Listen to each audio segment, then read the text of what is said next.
Hey Jason, Grant Putnam here, Putnam Landscape Associates. Just want to rehash our conversation. So you've got a crabapple and you've got two dogwood trees here, two down at the entrance of the driveway.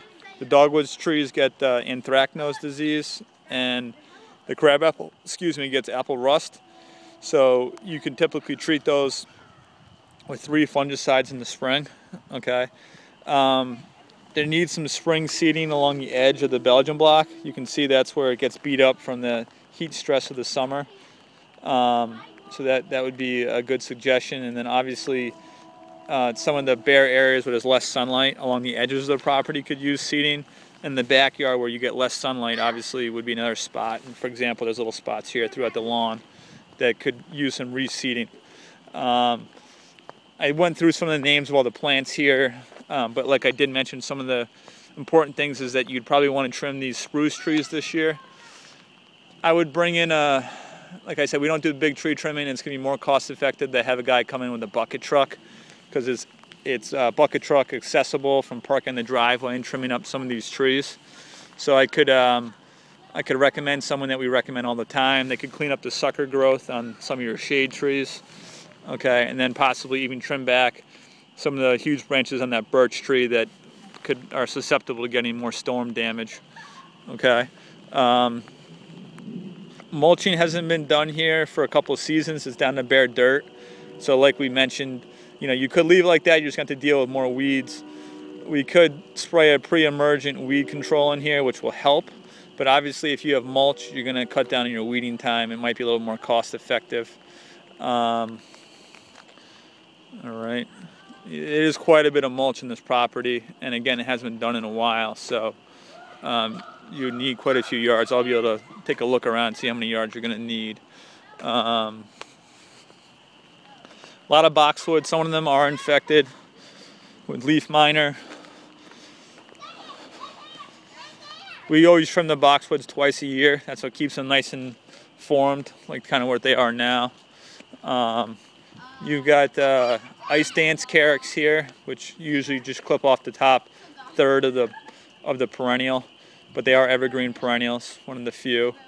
Japanese maple, you got to be careful about the snow buildup on that because it'll crack right down the middle. So you're gonna really want to think about that and making sure that the snow plow guy, make sure that he, as part of his service, he's also knocking the snow off your boxwoods. You guys doing a little video for me? So, having some fun with the kids here. You got the 2 Colorado blue spruces, all right, and those can get disease issues, but these look pretty healthy. Spirea, azaleas, rhododendrons, burning bush.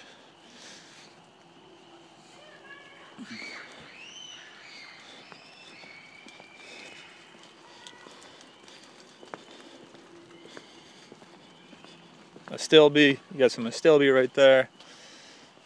A lot more boxwoods in here. Juniper, another dwarf Jap maple. I'd probably remove that one, looks like an old rhododendron that's kind of all damaged. I'd probably remove that, get that out of there. If it was me, if it was my house, I'd actually remove the junipers on either side of the pool, replace them with something else. I think they look a little out of place in this area. Okay. These are lilac, 3 lilacs here. Mugo pine. The junipers, just so you know, they can get fungus issues. So sometimes you have to treat those, but I wouldn't really do it unless you have a problem. It doesn't really make sense. 2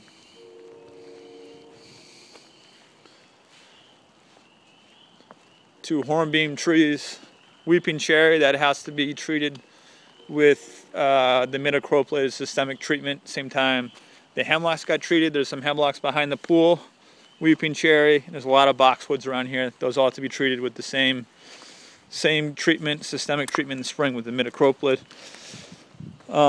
Here's again the area I was talking about with spring seeding. Looks like you've got some erosion going through here. The water probably runs right through here and then carries down this way. So maybe even a little soil, bring a little soil here, hopefully that could help. And then again, some seeding back in this area specifically. You can see where there's lack of sunlight.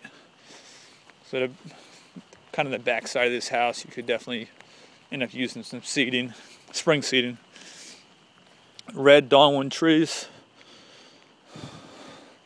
which are gorgeous. We talked about possibly extending the spruce line. Spruce tree is down roughly another 20-25 feet. I can give you a quote on that as well if you would like. Only thing I mentioned, you'd have to limb up those other existing beech trees, limb them up, because you need the sunlight to be able to have those new spruce trees look healthy. Got some bent grass. Just hold off on treating that, getting rid of that in the fall.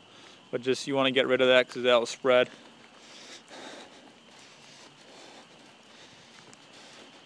Here I wouldn't really do any seeding, just leave it as moss. Never going to get grass to grow in this dense of a shade.